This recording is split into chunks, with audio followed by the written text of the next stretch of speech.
नमस्कार मु Mansi MM kitchen को मो समस्त को स्वागत करुच्ची। आज मु कौन रेसिपी तैयारी करू नाही। आज मु शारदीय दुर्गा पूजा अति सरल भाव में घरे आमे किपरि करि परिबा से विषय रे मो छोट वीडियो टी करिछि। आशा करछि ए वीडियो टी समस्त को निश्चय भल लागिबो। प्रथमे आमे मातांकर नवरात्रि करिबा पई गोटे चौकी किंबा पीढ़ा किंबा खटुली टी नेबा एवं सेथिरे लाल रंगर कपड़ा बिछेबा। से लाल रंगर कपड़ा बिछेला परे ता ऊपर आमे किछि अरुआ चाउल नेबा। से अरुआ चाउल रे आमे गोटे शतदल पद्म तैयारी करिबा। से शतदल पद्म ऊपर आमे कलश स्थापन करिबा एवं माता दुर्गांक मूर्तिर डाहाण पटे एवं आमर बाम पटे आमे कलश स्थापन करिबा। प्रथमे देखंतु मातांकर गोटे मूर्ति किंबा जदि मूर्ति नाही घरे ताहले आमे फोटो को मध्य स्थापन करि परिबा। मु एठारे मूर्ति स्थापन करुछि। देखंतु माता को खूब सुंदर भाव रे लाल रंगर वस्त्र परिधान करी एठारे माता को मु स्थापन करुछि। एबे गोटे कलश रे सेटा आपण माने जदि पितल कलश नेले भी चलिबो। मु गोटे माटी कलश नेछि एवं सेई माटी कलश को तार सेतरे लाल रंगर रूढ़ी रे मु स्वस्तिक चिन्ह अंकन करिछि एवं मोली को मध्य बांधी देछि टिके गुड़े देछि से कलश रे बेकरे एवं गोटे माटी कलश नेछि। से शतदल पद्म उपरे माटी कलश को एपरि भाव रे थोइबे एवं ताको सुंदर भाव रे चित्र विचित्र मध्य कर देथिबे। एबे एथिरे हमें किछि जिंस पकेबा जेपरि कि कॉइन गोटे गुआ गोटे गंठी हळदी ना दुईटी अलैच दुईटी लवंग मध्य ए कलश भितरे पकेबे। लवंग अलैच पकई सारला परे एथिरे किछि फूल आउ किछि अरुआ चाउल को मध्य कलश भितरे पकेबे। किछि गंगा जल मध्य हमें कलश रे पकेबा। गंगा जल देई सारला परे एवं अरुआ चाउल फूल सब देई सारला परे आमे आंब पत्र देकी कलश को सुंदर भाव रे सजेइबा। प्रथमे देखंतु गंगा जल दे सारला परे एथिरे आमे शुद्ध जल रे कलश को पुरैबा। कलश को पूरा पुरैला परे बा कलश र बेक पर्यंत आमे शुद्ध जल रे कलश को पुरैला परे एथिरे एबे आंब डाल देबा। आंब पत्र को मध्य आमे चंदन आ सिंदूर रे सजै देबा। आंब पत्र आपण माने 5टी 7टी किंबा 9टी नहीं पारिबे। मु 9टी आंब पत्र लेछि काहे नवरात्र समय रे कलश बसौछि सेति पई मु 9टी पत्र नउछि। आंब पत्र देला परे ता ऊपर गोटे पात्र रे आमे किछि अरुआ चाउल नेबा।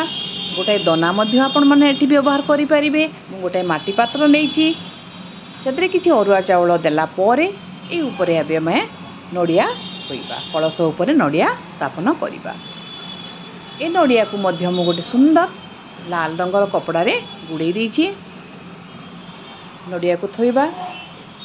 एबे आमे जबधान बुणीबा। मु गोटे माटी पात्र नेछि एवं माटी पात्र रे किछि सफा माटी नेछि ता ऊपर किछि जबधान बुणी कि पुणी ता ऊपर टिके माटी रे घोड़े देछि एवं एथरे मध्य टिके गंगा जल मु देई देछि। एपरि भाव रे आपण माने मध्य जबधान बुणी पारिबे एवं एई जबधान पात्र को आमे माता को बाम पटे थोइबा। कलश रहिबो मांको डाहाण पटे एवं जबधान पात्र रहिबो मांको बाम पटे। एबे आमे नवग्रह स्थापन करिबा। देखंतु मु 9टी चाउल पुंजी नेछि। जे कोनोसी पूजा पर्व घरे कले नवग्रह को आमे निश्चय स्थापन करिथाउ। नवग्रह पई मु 9टी गुआ नेछि। 9टी चाउल ऊपर पुंजी ऊपरे सेई 9टी गुआ को थोइबा।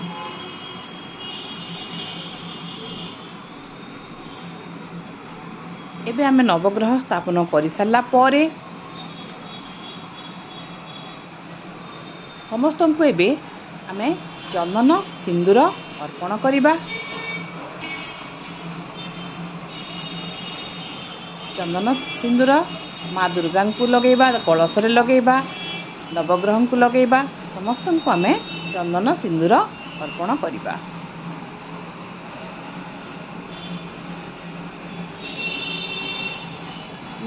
नवरात्रि समय रे माता को 16 सिंगार मध्य प्रदान करा जाय थाए अर्पण करा जाय थाए। नवरात्रर जेकोसी दिन आम 16 सिंगार अर्पण करिपरिबा।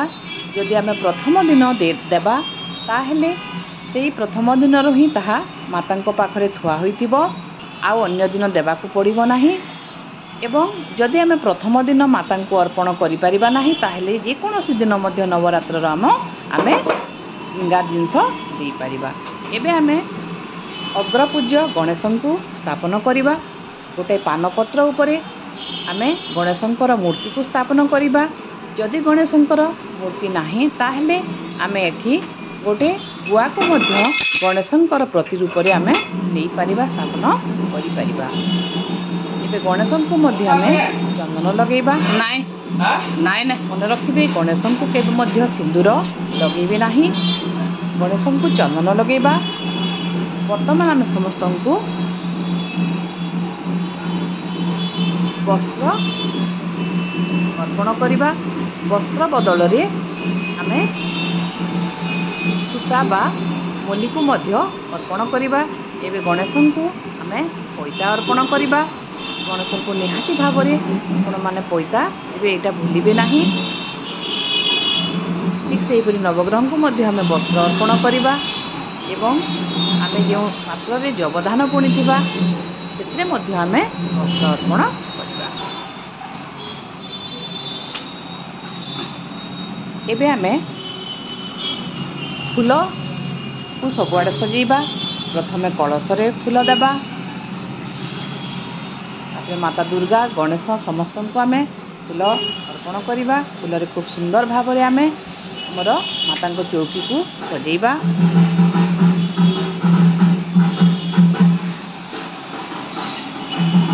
दीप दीप नैवेद्य दे आमे एबे माता दुर्गांकर पूजा करिबा।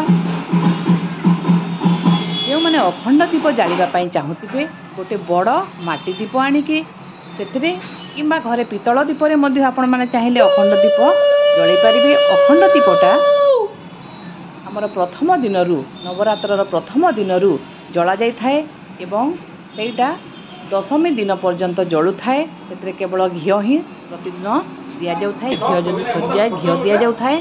सेमती अखंड दीप प्रथम दिनरु जळि थाए। एई वर्ष हमर नवरात्र बोलुची अक्टोबर 3 तारिखरु अक्टोबर 3 तारिखरु अक्टोबर 12 पर्यंत आमर नवरात्रि। 12 तारिख रे आमर दशमी बा 11 तारिख रे आमर नवरात्र शेष रात्र। दशमी दिन आमे घट विसर्जन करि परिबा। एबे आमे माता को पान अर्पण करिबा। धूप दीप नैवेद्य देई आमे मातांकर पूजा करिबा। आमे दुर्गा चालीसा मध्य प्रतिदिन पाठ करि परिबा। जदि हमको दुर्गा चालीसा जना नाही ताहले आमे हमर सरल उपाय रे आमे माता को स्मरण करी पूजा करिबा। माता को आमे जे कोनोसी फल ऋतु फल आमे अर्पण करि परिबा। देखंतु मु श्रृंगार जिनस मध्य दउछि आज अर्पण करूछि। एपरि भाव रे आपण माने अति सरल उपाय रे घरे एई नवरात्र को पालन करि परिबे। मु आशा करछि एई भिडियोटी आपण मानकु निश्चय भल लागिथिबो। एबे देखंतु आमे कर्पूर जळैबा। मातांकर अति प्रिय होई थाए कर्पूर धूप। तेणु निश्चय प्रतिदिन सकाळु कर्पूर धूप देबे बा एहाको आमे छोट हवन बोली मध्य कहि परिबा। गोटे छोट पात्र रे किछि कर्पूर को आमे जालिकरी सेते किछि लवंग अलैच को मध्य आमे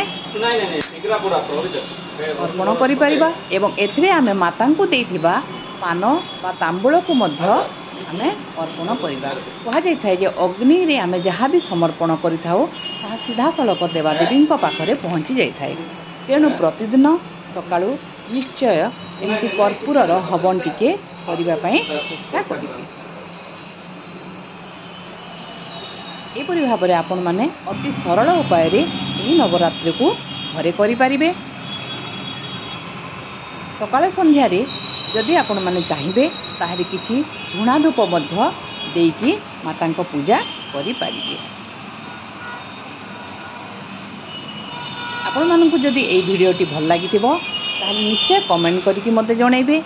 आउ जदि किछि मोर भूल हो जाए ताहले मते क्षमा कर देबो। काहे कि ना मु एई सब विषय रे भिडियोटी प्रथम थर करिछि एवं मु आशा करुछि जे आपण माननकु निश्चय एई भिडियोटी भल लागिथिबो। ताहले रहिली